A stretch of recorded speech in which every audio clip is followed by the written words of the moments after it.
I'm 8mm Mauser Man, and I got a lot of cool stuff from a gun show this weekend, but there's a lot of people on the internet who say gun shows suck now. Now, I don't know what gun shows were like in the 90s. I don't know if they were more like we see them in Lord of War. But without having been in that position, I'm going to show you why I think gun shows are still cool, and some of the cool stuff I got there. And we'll start with this first item. This is my Beretta APX-A1. I carry this gun most days, and I really like this pistol a lot.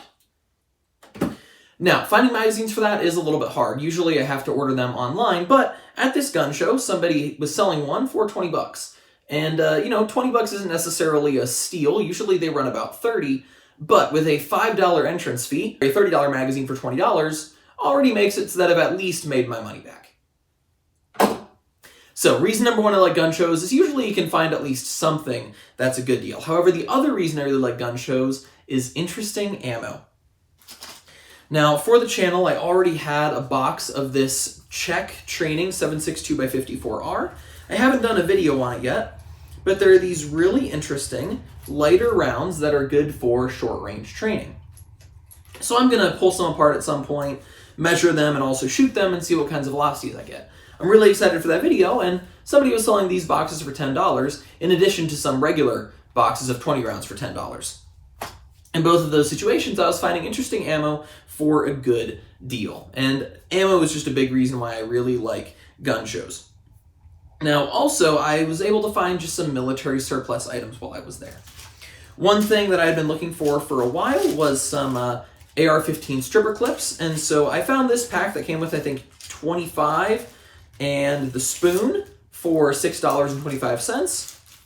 I don't know if that's necessarily a great deal or not, but for just kind of tipping my toe in the water, I don't think I'm wasting money spending $6.25 on these. Now, the coolest items I got, I'm saving for the end, but the same people that I got the gun from I'm about to show you, I also got this interesting 5.56 ammo. It's an open tip bullet, but it has a very, very open tip.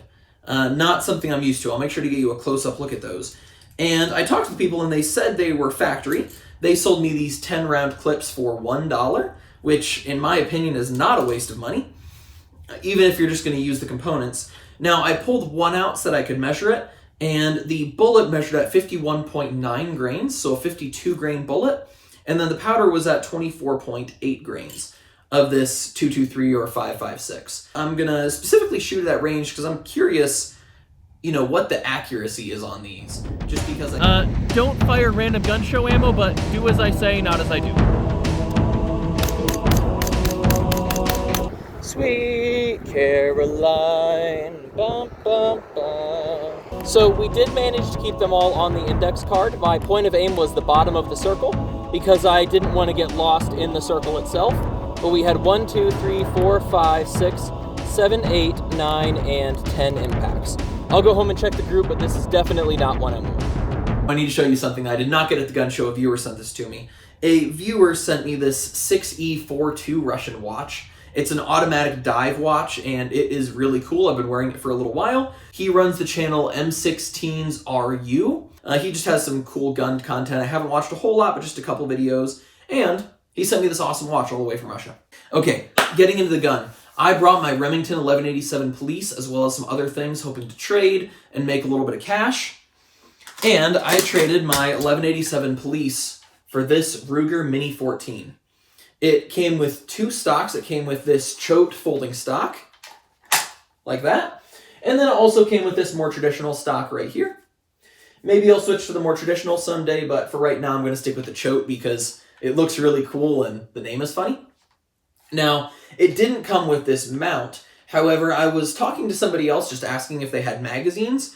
Every gun show has that guy who just has all sorts of military surplus stuff, along with a bunch of random other crap. So I was talking to him, asking him if he had Mini 14 magazines. He didn't, but he did have this mount right here. So he gave me he sold me the mount for $80, and it came with a scope that's now right here on this rifle.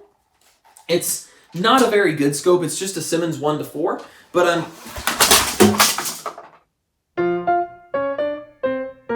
planning a video on AR-15 barrel twists, so I put it on this 1-7 just so that I have a scope on all of the rifles I'm going to be testing in that video. Let's look at the Mini 14 again. So that scope was on this mount, and I would have left it on there. However, the scope was contacting the mount in some weird ways, so I didn't really want to shoot it because I don't think I would get any accurate results anyway. I just threw a red dot on there for now so that I can test the accuracy using the red dot, just kind of to a basic degree. He gave me a lot of aftermarket magazines. My plan is to just sell the aftermarket magazines and buy true Ruger ones. So I have one 20-rounder and three 5-round Ruger magazines. So I plan to buy more of these down the road, once I sell those other ones and have a little more cash.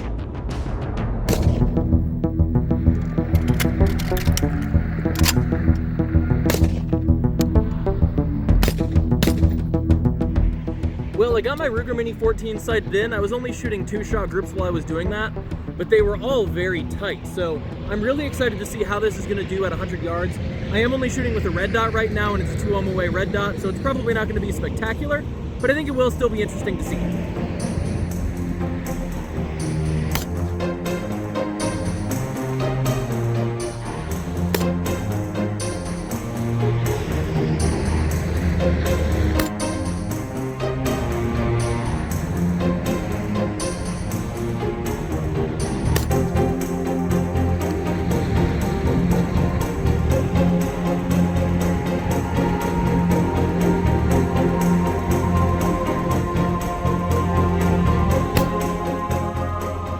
Let's go take a look at the target.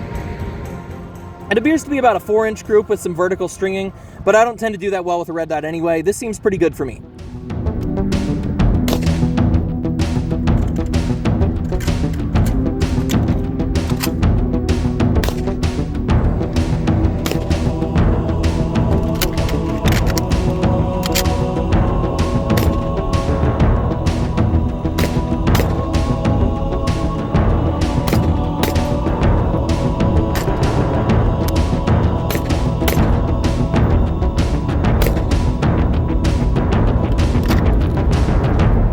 I really like the Ruger Mini 14.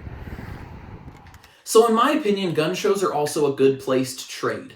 There are things that you probably have that you don't want, somebody else does want them, and they probably have something they don't want. So you can trade it, both people come out on top, and you can get something really just interesting out of the mix, something you might not have really been looking for. And the final thing I really like about gun shows, I don't really have a product to show you, but while I was there, I started talking to someone, and we just kind of started talking back and forth, and he said, "Oh, you're 8mm Mauser Man." So he was somebody who had watched the channel before, and it took him a little bit to recognize me. But he just started showing me a CZ52. I've seen those before online, but I've never really gotten to handle one in person, so he started showing me some of the interesting features of it. I feel like gun shows are just a good place to meet interesting people and talk about interesting things. Guns are something that, well, it is something that's a tool that we use to save our lives. It's also something that we think are fun and unique, and we just enjoy talking about with friends and strangers alike. So, I'm Mauser Man, and I still go to gun shows. And I don't plan on stopping anytime soon. But I lived on.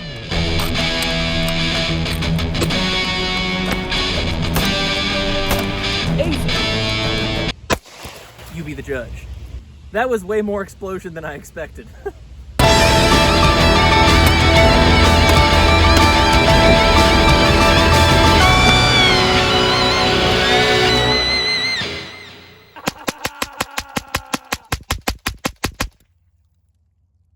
Keep the change, you filthy animal.